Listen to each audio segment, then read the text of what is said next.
Bienvenidos a otra emisión del Economista TV. En este primer bloque voy a conversar con la diputada Dayana Fernández Molero, que es de la ciudad, diputada por la Ciudad de Buenos Aires, perteneciente al PRO, y me acompaña en esta entrevista Denise Mois, que es de la sección política de El Economista. Muy bien, Dayana, ¿qué ocurrió desde aquel enfrentamiento entre la Libertad Avanza y el PRO en las elecciones de legisladores locales hasta este acuerdo que llegaron finalmente para las elecciones nacionales? Bueno, muchas gracias por la invitación. Ayer Mauricio Macri dijo que algo que hizo público, básicamente, que ve con preocupación lo que está pasando actualmente, ¿no? Digo, el riesgo país es algo que todos estamos viendo. Hay ruidos todavía económicos. La economía está bien, estamos tratando de normalizar, pero todavía está todo muy frágil. En ese contexto de fragilidad, sumar ruido, digamos, por una campaña electoral, no nos parecía, y empezar a resaltar las diferencias, no nos parecía que era lo más conducente para la Argentina, ¿no? Entonces, creo que en este momento el PRO asumió de nuevo una decisión de responsabilidad, de tratar de sumar a esta normalización de la Argentina y ver cómo podemos encaminarnos. Ahora, en esta negociación que parece un poco dispareja, ahora vamos a hablar de los números que ofrecieron, muchos miembros del PRO pedían mantener la identidad, ¿no? Después de las elecciones de mayo, las elecciones porteñas, había un debate, ¿no? Fusión o mantener más esa identidad. Bueno, ¿cómo se hace en esta negociación donde no les están ofreciendo ni color, ni nombre, ni una cantidad importante de candidatos como para mantener esa identidad? Bueno, de nuevo, es difícil. Habría que ver también, bueno, la cantidad que podría sacar si vas solo, digo, ¿no? También hay que ver la cantidad que sacás cuando ibas con otros espacios. Si vas a hablar por números, que también me parece como un poco medio de casta, ¿no? Esa discusión, cuántos entran, digo, pero no sé, pienso, ¿no? En la lista que llegó Juntos por el Cambio de Larreta, el PRO iba, digamos, de hecho, en la lista de diputados de la ciudad casi no entraba, ¿no? Encabezaba Ferraro, después seguía alguien de Lustó. Entonces, digo, el PRO quedó ahí a los premios también en ese momento.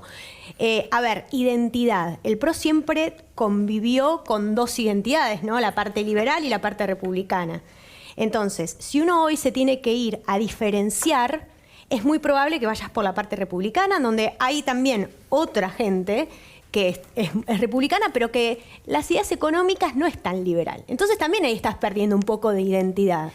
Es una situación re difícil. A mí me encantaría que pudiéramos ir solos, decir que somos republicanos y que somos liberales, pero digo, tampoco sé si hay un espacio, digamos, para que el electorado te elija, ¿no? Es muy finita la diferencia. Entonces me parece que esa es la elección. Te tomo eso, Dayana, que decís, bueno, el PRO aspira a que la Libertad Avanza desarrolle un poco mejor su costado republicano en detrimento de, y que no sea solo liberal. Y la parte institucional, ¿no? Nos parece que es fundamental. O sea, pero también está la parte macro.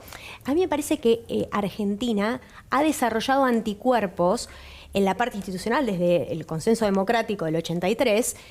Y eso estuvo muy fuerte, incluso resistió el kirchnerismo, los embates del kirchnerismo, que fueron potentes, digo, quisieron hacer un juicio a la Corte, tuvieron mayoría en ambas cámaras, o sea, algunos anticuerpos contra eso desarrollamos. Ahora, contra la parte de la economía, del orden económico, no desarrollamos ningún anticuerpo. Entonces, digo, hay que consolidar eso fundamentalmente. Y ahora en esta alianza, bueno, se hace con una fuerza que a veces tiene unos discursos más fuertes, o no porque no sean republicanos, pero simplemente con otro estilo del PRO, que suele ser como, ¿no?, más frío, más correcto. Y ahí, ¿vos cómo lo ves esta batalla cultural por medio de los discursos? Yo creo que la batalla, primero, bueno, la batalla cultural tiene que ser con un objetivo, ¿no? O sea, si nosotros sacamos la reforma laboral, sacamos la reforma tributaria, sacamos la reforma previsional, esa me parece que es la batalla cultural que la Argentina tiene que ganar, ¿no? O sea, bueno, hacer las cosas que han costado muchos años hacer y bueno, y digo, yo la doy desde otro lado esa batalla cultural, la doy por ahí con datos, la doy de otra forma. Pero tiene que tener un objetivo. Y siempre nosotros dijimos que, o por lo menos yo lo que veía en el Congreso es, che, no me gustan las listas que armaron en su momento La Libertad Avanza. Sí, La Libertad Avanza, que en su momento no parecía una fuerza que podía llegar al poder. Entonces vos decís, bueno, pusieron lo que quedaba, ¿no? Entre los armados. Me parece que si ahora nosotros podemos colaborar en esas listas con gente con cuadros nuestros, me parece que le hacemos un favor también al Congreso, ¿no? Y entre esos cuadros se están barajando 2 candidatos entre los primeros 6. ¿Eso parece? ¿Vos tenés algún nombre de lo que podría venir? No, en general, como decíamos, los que empiezan a circular son con los que después se queman primero, así que no decir nada. Ahora, Dayana, está claro que con esta composición del Congreso no se van a lograr las reformas que vos estabas planteando en terreno previsional, tributario, laboral. Ahora, ¿cómo ves funcionando el nuevo Congreso? Tenemos algunas certezas que, por ejemplo, va a crecer mucho la representación de La Libertad Avanza en ambas cámaras. ¿Cómo crees que va a ser ese nuevo Congreso a partir del 10 de diciembre de este año? Bueno, tanto no cambia en el sentido de que lo que más pierde, porque son respecto a las elecciones del 2021, lo que más pierden son por ahí los aliados de La Libertad Avanza, claro. Entonces no cambia tanto en que va a tener un poder altísimo como para el ir por todo kirchnerista, no. Por ahí tiene más gente de ellos, pero no cambia totalmente. Entonces va a seguir necesitando construir apoyos para hacer estas transformaciones que son tan necesarias, así que yo creo que el gobierno va a tener que cambiar su forma de dialogar también con los otros. Y en estos apoyos y alianzas que todavía también tiene que hacer con este Congreso, ¿cómo ves el tema del veto? Bueno, ya conocimos que se dio, ahora viene la insistencia. ¿Para cuándo crees que se va a empezar a negociar? Y si crees que el gobierno ya tiene asegurados esos héroes como para sostener el veto. Mira, no sé si tienen los números, creo que puede estar acercándose un poco más, pero también siento que si el gobierno quisiera, es mucho más fácil llegar a esos números haciendo, no un gesto, haciendo, cosas que se pueden hacer sin romper el equilibrio fiscal, ¿no? Porque, a ver, hoy lo que se proponen son las leyes kirchneristas, que tienen un montón de cosas que están mal y que son realmente dañinas, pero hay cosas que vos podés hacer ajustes, digamos, en la parte de discapacidad. Nosotros, de hecho, presentamos un dictamen de discapacidad que ellos podrían tomarlo tranquilamente y decís, con esto, estoy dando, además de una solución al problema, pero bueno, viste, a veces está esta cosa medio fundamentalista que hace medio difícil las cosas. Y si crees que en definitiva cuando se va a tratar antes de las elecciones estas observaciones que hizo el Poder Ejecutivo a los proyectos aprobados. Y yo creo que sí, porque, a ver, hoy el Congreso es un ring electoral, no es tan, también eso es lo que uno ve un poco la miseria de la política, de ir a jugar, digamos, la campaña electoral al Congreso y no hay un diálogo razonable. No es que, el kirchnerismo ahora está diciendo no, es por los jubilados, cuando hoy las jubilaciones en términos reales están más altas que como las dejó Alberto y como las había licuado. Me parece, hay un doble estándar y doble discurso ahí. Y de cara a estas elecciones hay otro ring que es el económico, aprovechando que vos sos economista, bueno, es un determinante. ¿Son buenos candidatos la inflación como está ahora? ¿El dólar? ¿Cómo ves? ¿Se va a mantener así hasta octubre? ¿Cambiar algo? Todo parece que se llegaría relativamente bien en esta, de nuevo, economía que está saliendo, digamos, de unos problemas muy, muy graves, ¿no? O sea, y las estabilizaciones en el mundo, no se sale de un momento a otro, ¿no? Entonces, eso es un camino súper complejo, que además ahora tiene en el medio el componente electoral, que hace que probablemente algunas variables se manejen con este ánimo electoralista, entonces, no sé, tipo de cambio, eso que agregan alguna rigidez, si se quiere, al nivel de actividad, pero yo creo que sorteado eso, en la medida en que bueno, también Argentina y los argentinos aprendamos a que el dólar flote, que no es algo a lo que estamos acostumbrados. Yo creo que entre eso y la posibilidad de hacer estas reformas más de fondo que necesitamos para bajar el costo argentino y darle competitividad genuina al país, creo que podemos andar bien. Y Mauricio Macri hablaba del riesgo país por el tema de la gobernabilidad, bueno, que todavía la Libertad Avanza no consiguió esa gobernabilidad como para que el riesgo país no suba tanto. ¿En eso coincidís? Sí, hay un riesgo, digo, si uno ve además la comparación, a veces el ninguneo, digo, en esta cosa que hacen a nuestro gobierno es raro porque, digo, para esta altura, digo, nosotros 400, teníamos el riesgo por otro lado, digo, habíamos hecho un montón de cosas, ganamos las elecciones de medio término holgadamente. Yo me acuerdo de ir a hacer las presentaciones para llevar al mundo y estaban los mapas de Argentina pintados de amarillo y decíamos, con esto ya está. Le habían ganado a Cristina. El fin de la historia. Le habíamos ganado a Cristina, ¿entendés? Sí. O sea, no es que era una persona puesta por Cristina, a Cristina misma, y después pasaron cosas. Entonces, digo, hay un riesgo, como dice Mauricio, que en parte es riesgo de que vuelva a los demás y en parte también es un riesgo de esta incapacidad del gobierno de haber construido por ahí alguna, con los aliados, una oposición seria. Que ese me parece que es el gran desafío, ¿no? Que todos tenemos que aprender a que hay que construir una oposición que pueda ser, digamos, constructiva para la Argentina. Muy bien, Dayana, muchísimas gracias por acompañarnos en este bloque. Gracias, Denise. Ahora hacemos un corte y ya volvemos.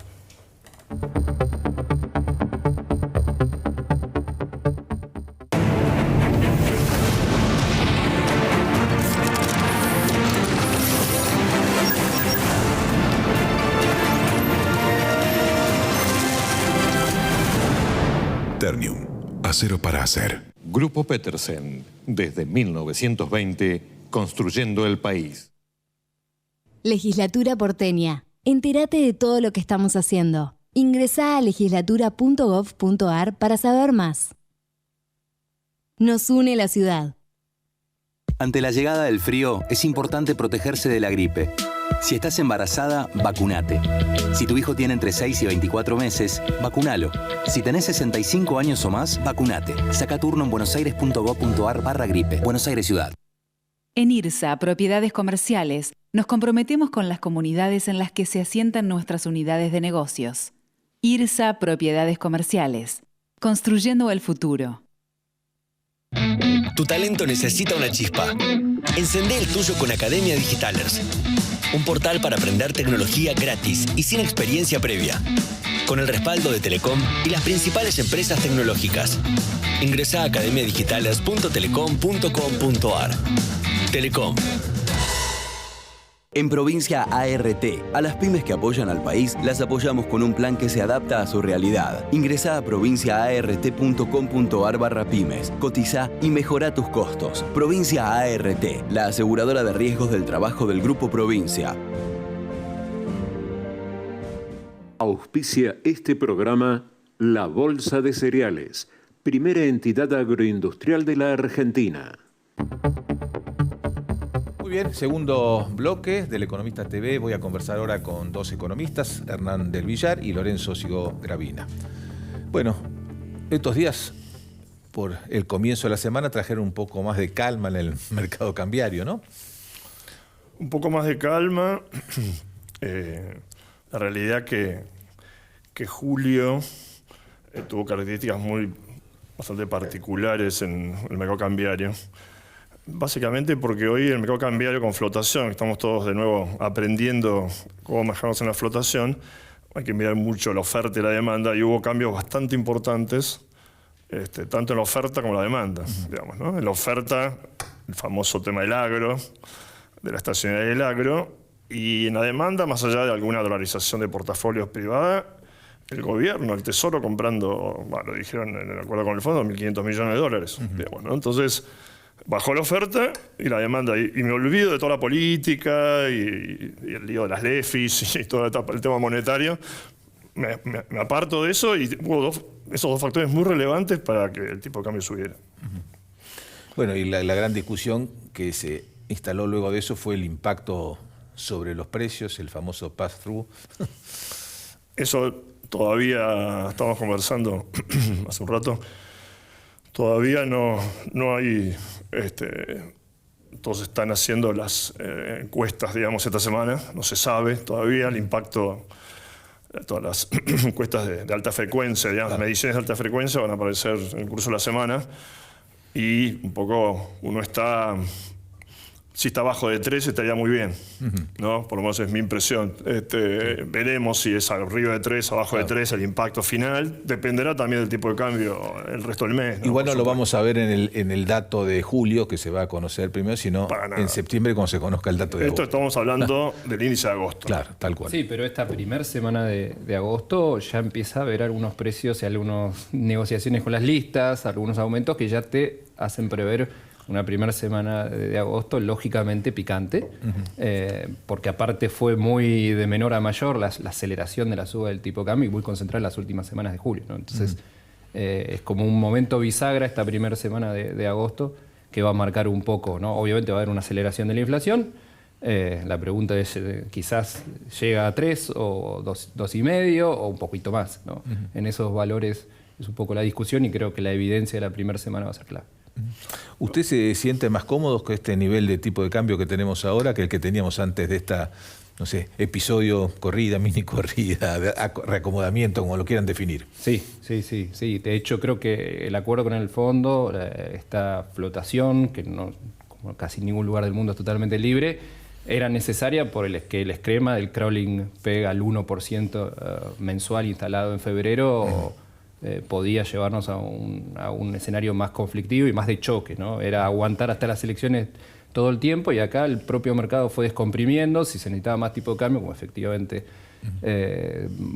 muchos economistas pensábamos, se fue acomodando hacia arriba y hoy con un tipo de cambio real que no te sobra nada, pero se corrigió por lo menos buena parte del atraso cambiario que ya era, sobre todo en el verano, fue bastante visible, incluso cuando uno ve el turismo, digo, algunos... Claro. Datos muy de la gente comprando ropa de afuera, cosas de afuera, etcétera, y viajando al exterior. Bueno, uno veía que esa situación podía llevar después a problemas mayores y bueno, la realidad es que con esta mayor flexibilidad cambiaria, efectivamente, hoy el tipo de cambio real no sé si alcanza para acumular muchas reservas en el futuro, para pagar todos los vencimientos que tenemos en el mediano plazo en moneda dura, pero sí claramente de un atraso cambiario que era significativo, hoy estamos en una situación mucho mejor.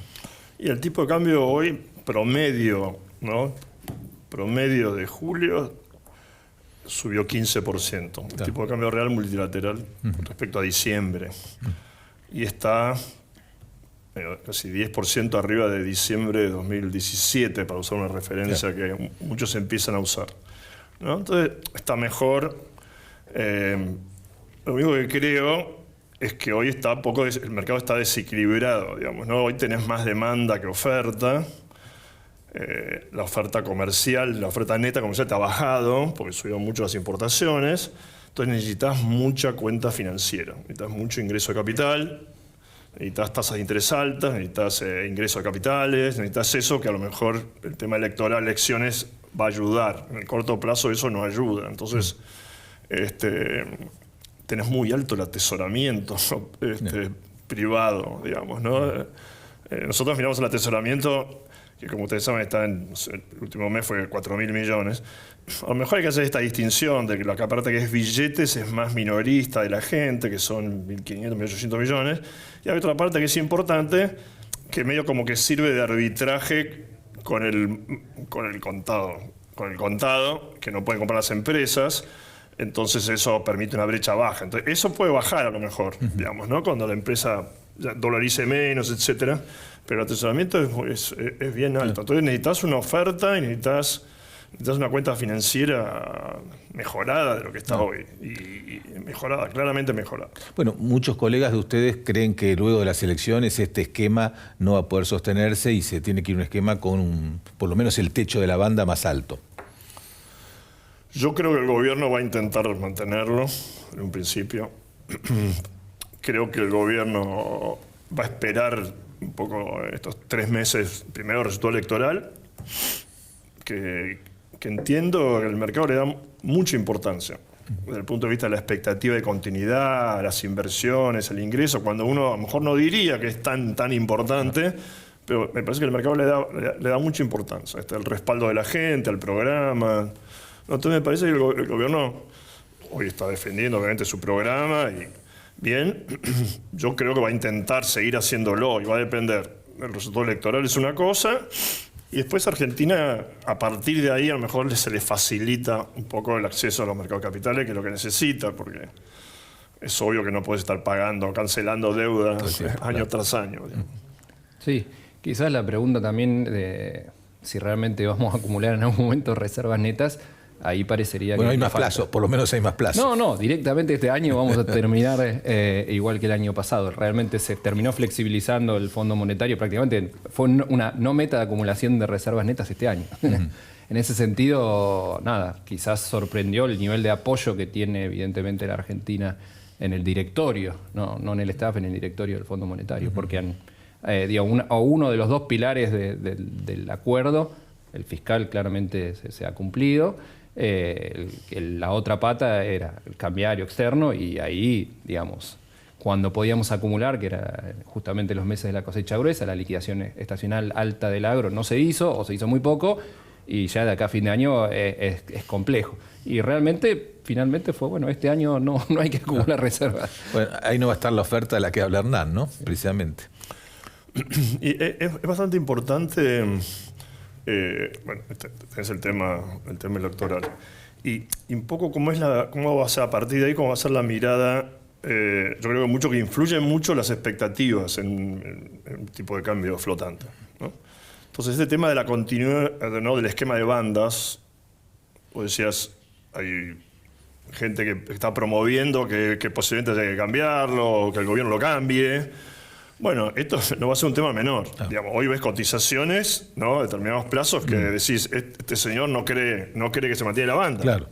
Entonces, ese va a ser un punto, me parece una tarea, un desafío, es cómo respaldan la credibilidad de la banda. Y eso tenés que comprar dólares, tenés que comprar algunos dólares, digamos, de alguna manera. Será con endeudamiento, será el Tesoro comprando con su superávit primario, etcétera, etcétera. No es porque va a ir al piso la banda, desde ya que no, pero esta señal, ¿no?, con tasas altas a lo mejor, el famoso carry trade, ¿no?, va a haber varias cositas que necesitas que te apoyen. Porque la cuenta capital tiene que mejorar. Pero algo hay que comprar. Algo hay que comprar. Hay que comprar, exactamente.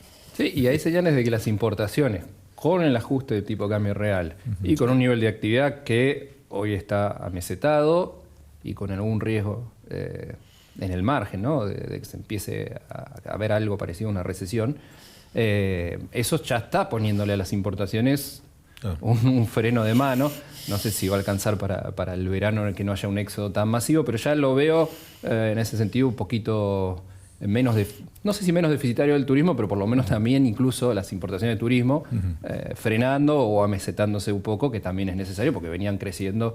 Realmente siempre hablamos, bueno, Vaca Muerta nos va a dar mucho más dólares. La verdad que el superávit energético no va a aportar muchos más dólares este año que el año pasado. Está bien, caída de precio del petróleo, etcétera, etcétera.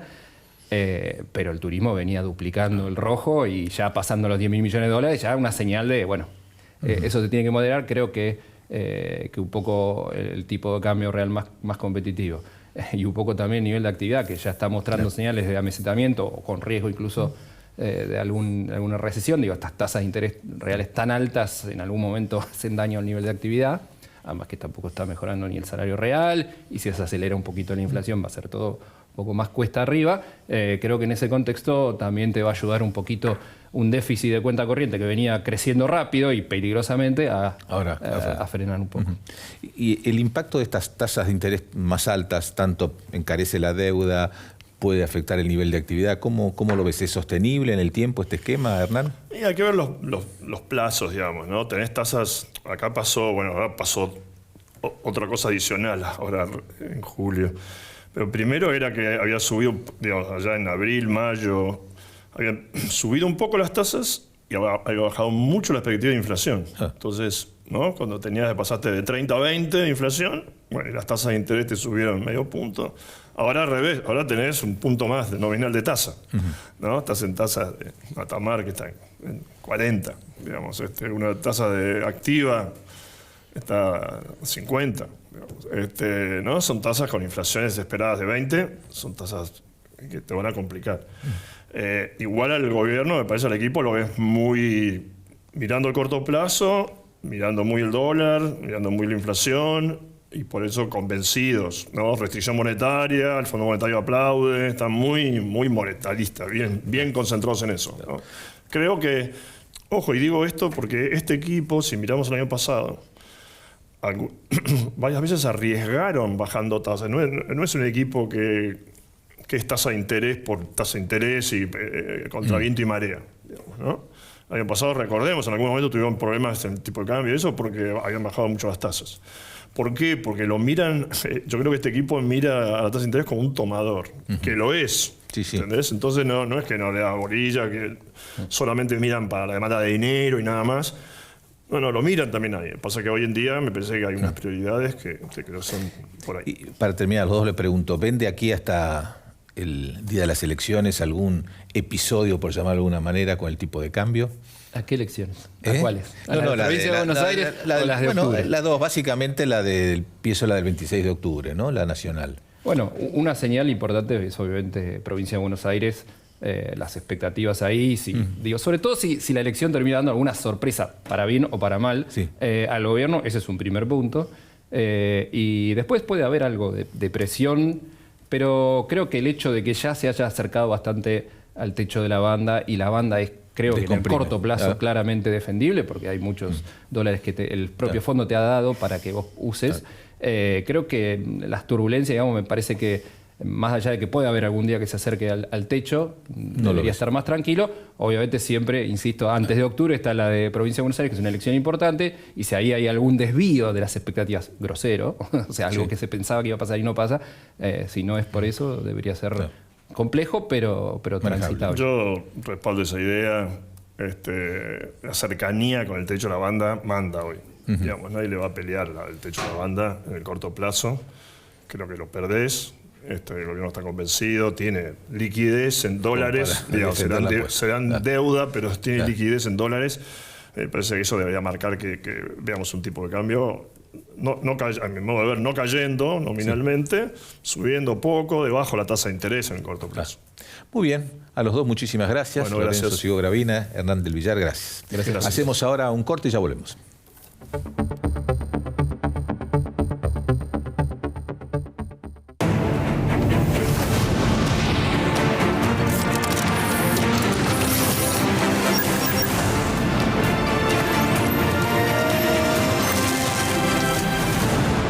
Ternium, acero para hacer. Grupo Petersen, desde 1920, construyendo el país.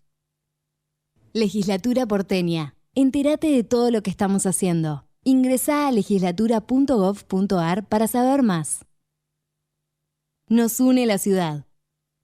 Ante la llegada del frío, es importante protegerse de la gripe. Si estás embarazada, vacunate.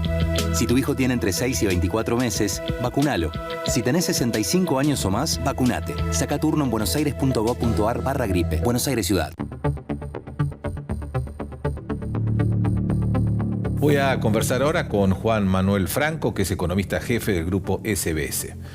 Bueno, Juan Manuel, ¿cómo en este contexto cómo se están comportando los activos argentinos? ¿Qué perspectiva le ven en este momento donde el dólar parece haberse calmado un poco, pero tenemos escenario electoral por delante? Bueno, antes que nada, gracias por la invitación. Siempre un placer venir acá a charlar con vos. Sí, el mercado está mirando dos cuestiones, básicamente, que son las que miró a lo largo de todo el año y que fue incorporando información a medida que pasaban los meses. Una es la típica electoral y la otra es la dinámica de las reservas netas y todo lo que tiene que ver con las cuentas externas de Argentina. Acordate que estamos en el medio de un programa con el FMI, que ahora hace poco se aprobó la primera revisión. La meta de reservas cae un poco bastante, te diría que cae un poco bastante. Yo creo que igualmente sigue siendo desafiante. Tenés que juntar entre 5.800, 6.000 millones de dólares más. Y el mercado va a estar mirando eso, sobre todo el mercado de bonos. En lo que hace a los activos en la renta variable, el Merval, también está mirando un poquito cómo puede venir las elecciones, a ver si baja o no el riesgo país, porque en definitiva el riesgo país es el costo de endeudamiento del país como un todo, pese a que el sector privado ha venido accediendo a mejores tasas de interés. Y después está el tema de la deuda en pesos, que es un tema no menor. ¿Por qué?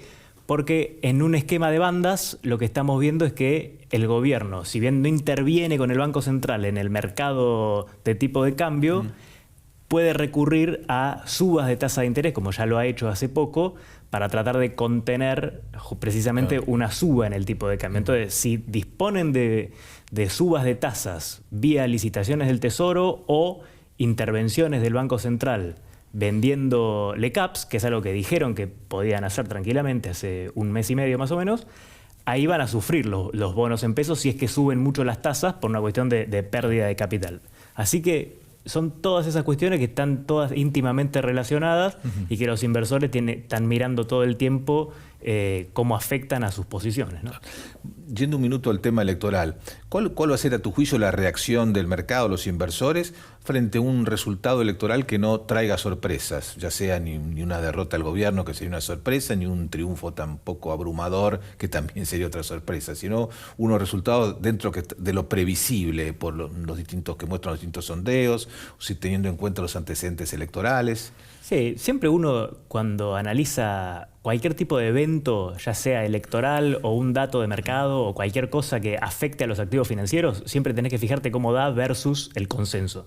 Hoy el consenso es que tenés cierta paridad en la elección de la provincia de Buenos Aires, con algunos dando al oficialismo nacional ganando por más o menos, pero es más parejo. Y a nivel nacional, en la elección de octubre, lo que se mira es que el gobierno, el oficialismo tendría una ventaja algo mayor.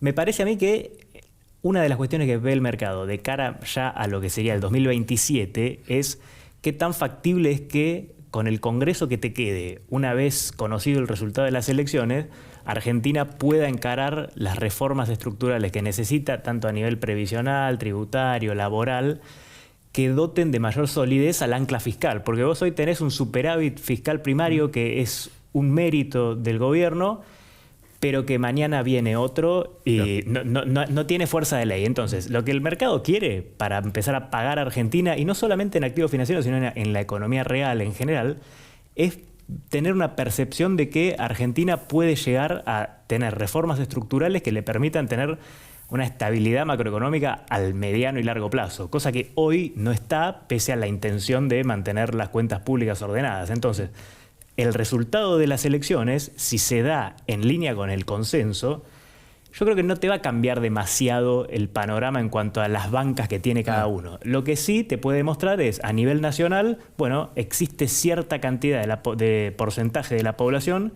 que por ahora, al menos a la elección de octubre del 2025, apoya el rumbo que toma el gobierno. Entonces, la pregunta que se va a hacer el mercado ahí, una vez terminado, es: che, ¿y para el 2027 qué pasa? Y ahí arranca otro ciclo más. Claro. Y bueno, el otro tema que hacías referencia, que está observando con mayor atención el mercado, que es el de las reservas.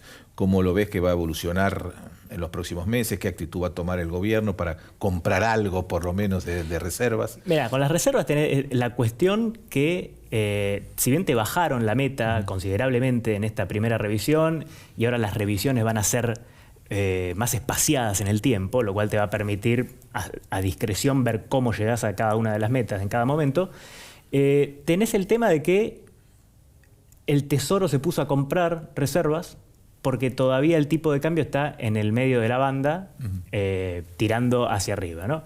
Ya te dijeron que el central solamente va a comprar en el piso, luce muy difícil que el tipo de cambio vaya al piso de la banda. Incluso vos mirá que si vos agarrás, este es un cálculo de mercado, los títulos en pesos, tasa fija del Tesoro, y vos te fijás el tipo de cambio hoy, y te fijás cuál sería el tipo de cambio equivalente para que no ganes ni pierdas, te da que de diciembre, enero en adelante, te da un tipo de cambio que está por encima de lo que está la banda. Entonces, ahí hay una parte del mercado que le asigna cierta probabilidad a que el esquema de bandas en algún momento pueda no regir más. Porque vos pensás que si confías 100% en que van a mantener las bandas, nunca ese tipo de cambio break-even, como le decimos nosotros, podría estar por encima. Entonces, el tema de la acumulación de reserva es desafiante. Me parece a mí que es apremiante para el tenedor de bonos que lo empieces a hacer.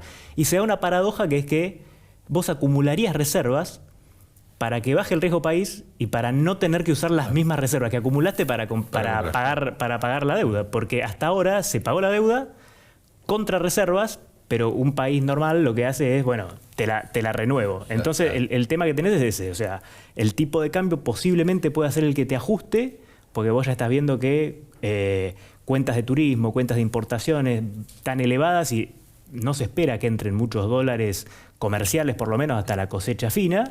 Entonces, bueno, ese va a ser un tema que va a estar mirado por el mercado. Yo creo que es saludable, si querés, que corrija un poco al alza el tipo de cambio, pero bajo una mirada histórica vos ves que el tipo de cambio real todavía sigue atractivo como para comprar. Y a medida que se te acerquen las elecciones, alguna demanda típica por dolarización de carteras de cara al evento siempre tenés. O sea, ¿vos creés que de aquí hasta la fecha de las elecciones podemos ver algún episodio en el mercado cambiario? Mira, un episodio disruptivo yo creo que no, porque las herramientas para frenarlo existen. De hecho, ya lo vienen haciendo. Fíjate, cuando murieron las LEFI hace poco, tuviste una baja abrupta en las tasas de interés que el Banco Central salió rápidamente a contenerla para que subiera y evitar cualquier tipo de presión cambiaria.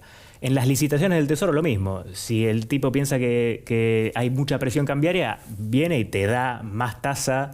Y no importa en el corto plazo que la tasa real sea alta, sí al mediano plazo, porque te va a empezar a afectar, que ya lo está haciendo en parte, a la actividad económica, el empleo, todo eso, pero en el corto lo podés sostener. O sea, yo creo que hasta octubre podrían sostener esta cuestión. De hecho, vos fíjate que esto que te comentaba recién de los tipos de cambio break-even, hasta noviembre siguen estando adentro de la banda. Como que nadie piensa que hasta ese momento puedas tener algún tipo de evento así disruptivo. El tema es hacia adelante, a ver si dicen, bueno, dejamos correr un poco el tipo de cambio, bajamos las tasas para que la actividad empiece a retomar un poquito más. Hay que ver cuál es la decisión que se toma en base al resultado obtenido. Claro. Y el riesgo país, que lo tenemos bien arriba de 700 puntos, ¿cuándo crees vos que qué hecho tiene que producirse para que realmente podamos pensar una baja sustantiva? Mira, yo creo que lo más sano para que baje el riesgo país es que el Tesoro compre reservas con pesos provenientes del superávit fiscal primario. O sea, si el Banco Central compra reservas, estaría aumentando las reservas netas, pero estaría imprimiendo pesos para hacerlo, que es lo que el gobierno no quiere. Si el Tesoro compra reservas con pesos provenientes de los depósitos del Tesoro en el Banco Central, que son pesos muertos, si querés, que no están en circulación, eso tendría un efecto parecido al del central, menos malo si querés, porque no es el central imprimiendo, pero igual no deja de ser un asiento contable ese depósito del Tesoro. Ahora, si el Tesoro compra dólares dentro de la banda a algún tipo de cambio, como lo viene haciendo, con pesos provenientes del superávit primario, que son pesos que ya estaban en la economía, eso no me parece malo y me parece, de hecho, bueno, porque bueno, estarías sumando reservas, le estás dando un buffer de liquidez para que confíen en vos los tenedores de bonos, porque vos pensás que no es tan alta la deuda en dólares con el mercado. Lo que pasa es que no tenés reservas netas. Ese es el gran tema. Y para terminar, Juan Manuel, ¿cómo estás viendo el escenario internacional, su impacto específicamente en los activos argentinos? Hemos tenido un año de debilitamiento del dólar frente a otras monedas, una tasa de interés en Estados Unidos que continúa relativamente alta. ¿Cómo ves que está impactando eso en la Argentina y si ves la posibilidad de que se modifique en el corto plazo? Mira, en el corto plazo no creo que se modifique, pero lo que hay que estar atento de los inversores es a dos cuestiones fundamentales respecto a la tasa de Estados Unidos y también, en tercer lugar, lo que sería la tasa de Japón también, porque por ahí parece muy lejano, pero hay que mirarlo, porque es la moneda de fondeo del carry trade internacional, entonces hay que mirarlo. Para que haya presiones al alza en la tasa de interés de Estados Unidos, el mercado internacional tiene que ver que el paquete fiscal de Trump va a ser altamente deficitario, que se le asigne una probabilidad importante a eso. Para que la tasa de interés baje, tiene que percibirse o debilidad en los datos de empleo, que un poco esto lo vimos el viernes pasado. La semana pasada, y también hay un proyecto de la Reserva Federal para liberar ciertos requerimientos de capital a los grandes bancos para que puedan utilizar ciertos fondos para otras actividades, entre ellas compra de treasuries. Entonces eso haría bajar un poco también la tasa de interés. Me parece a mí que de todas formas vos lo que tenés que apuntar es a bajar el riesgo país, para tratar de tener la tasa de vuelta al mercado lo más baja posible. Y si tenés viento de cola, mejor. Lo que pasa es que, bueno, estás en un ámbito internacional en el cual tenés todavía la guerra comercial no cesa, claro. El paquete fiscal de Trump no sabemos qué tan deficitario va a ser. Y bueno, estás inmerso en un mundo en el cual hoy, por ahí, como hiciste las cosas mal tanto tiempo, no te alcanza para volver al mercado. Muy bien, Juan Manuel Franco, muchísimas gracias por estar. Muchas gracias por la invitación. Ahora hacemos el último corte y ya volvemos.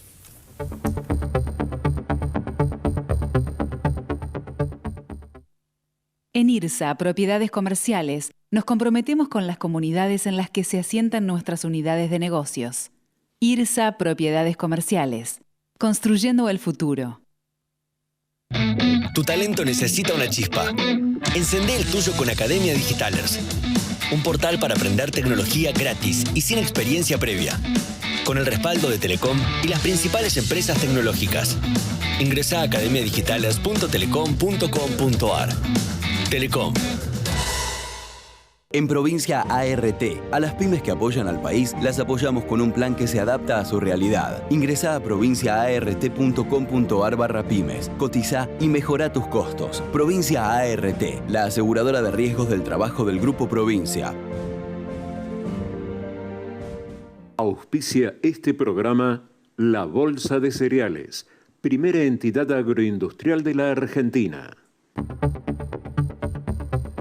Muy bien, último bloque del Economista TV. Me acompaña ahora Juan Negri, que es director de la carrera de Ciencia Política de la Universidad Torcuato Di Tella, y estamos nuevamente con Denis Mois de la sección Política del Economista.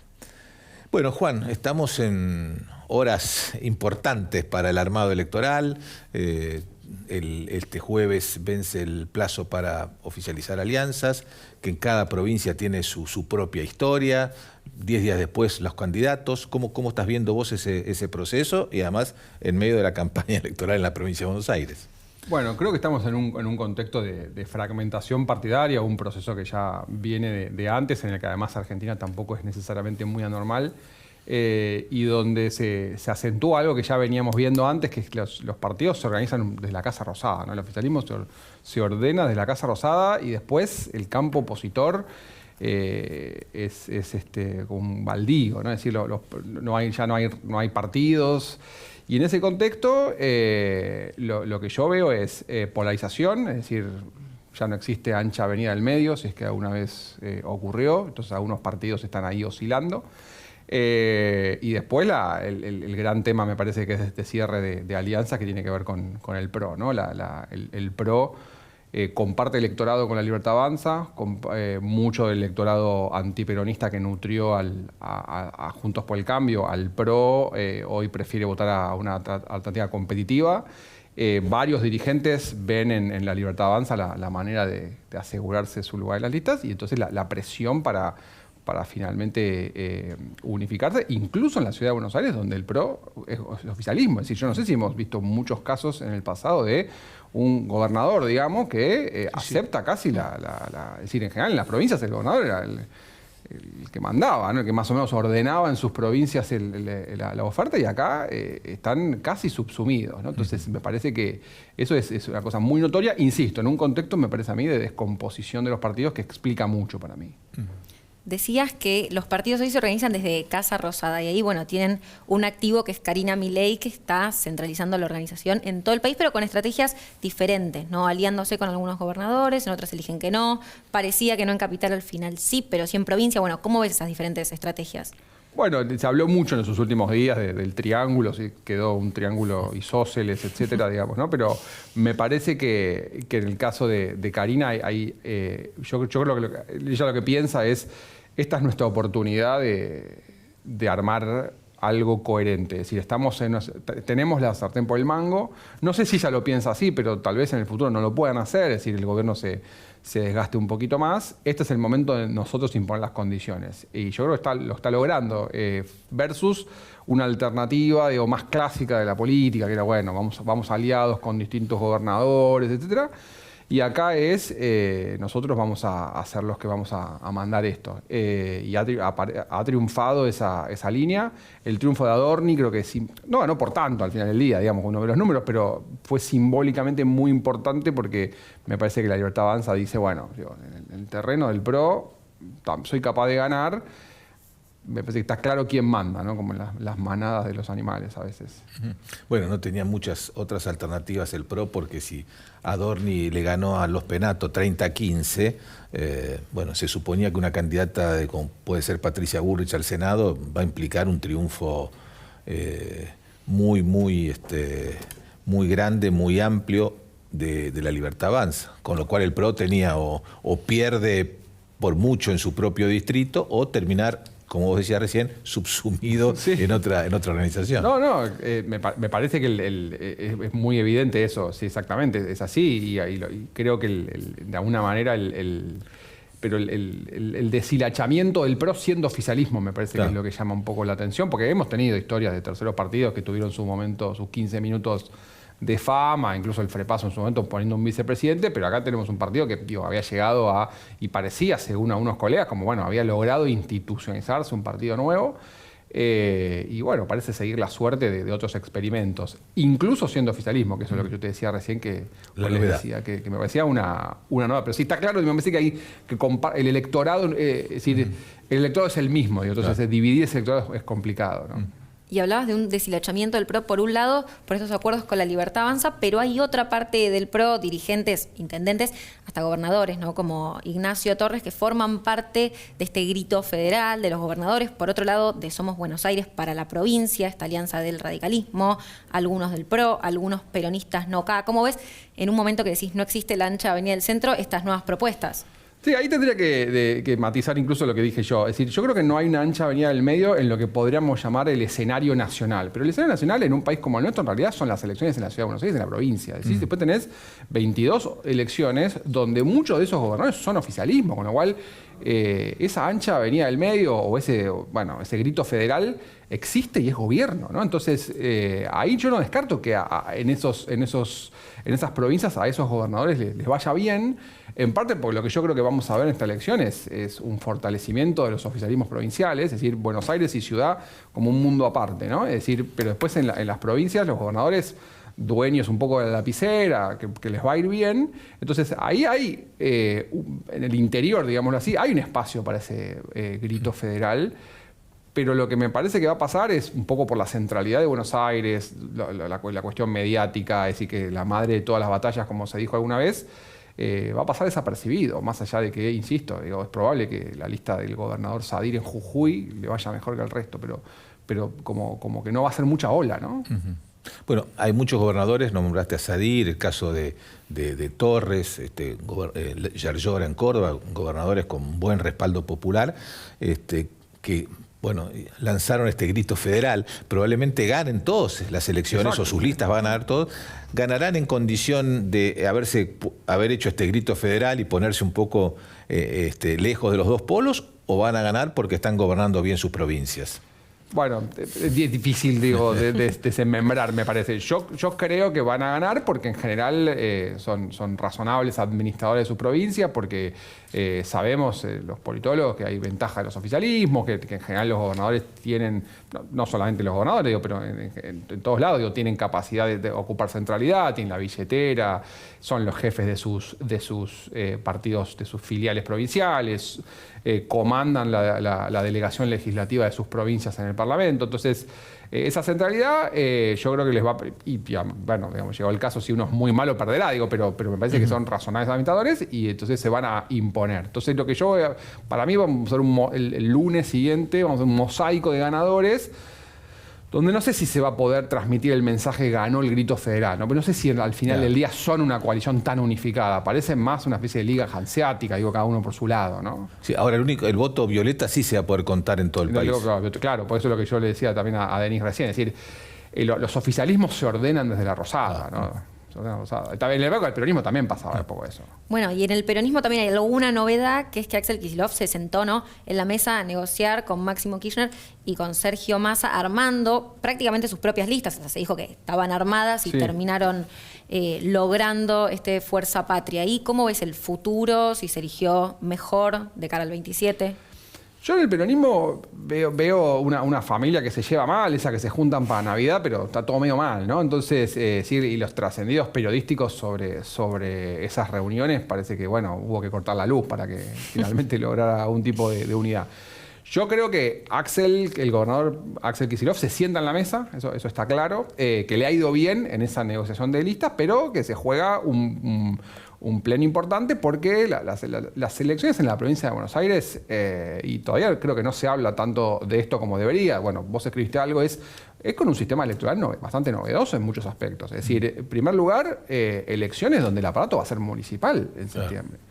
Y después en octubre, boleta única, papel, es decir, donde hay muchísimas incógnitas sobre cómo eso va a funcionar. Entonces, la probabilidad de que a Axel le vaya más o menos, se puede ganar también, ¿no? Pero entonces arriesga. Yo creo que el principal problema de Axel es Cristina, en dos sentidos, digamos, que terminan siendo uno. La sociedad no va a votar otro Alberto Fernández, entonces Axel tiene que sí o sí, en algún momento, cortar con Cristina más de lo que hizo. Y eso implica dividir el peronismo. Entonces, yo lo veo, después no sabemos qué va a pasar con Milei, pero la candidatura de un Axel en un peronismo dividido frente a un gobierno que termina razonable en el 27, yo la veo cuesta arriba para el peronismo. ¿Y le ves tanta trascendencia en la lectura del escenario político, los resultados de la provincia de Buenos Aires? Porque, bueno, ayer Milei dijo es el techo del kirchnerismo, es la elección de la provincia de Buenos Aires. Ahí llegaron a su techo, a partir de ahí los únicos que avanzan son los de La Libertad Avanza. Bueno, hay como dos cosas ahí, me parece. Por un lado es efectivamente el kirchnerismo, alguien lo puso en algún momento socarronamente en redes, como suele ocurrir, en algún momento fue un partido nacional, después bonaerense, después el conurbano y ahora la tercera sección. Es decir, hay una especie de achicamiento tipo Alicia en el País de las Maravillas.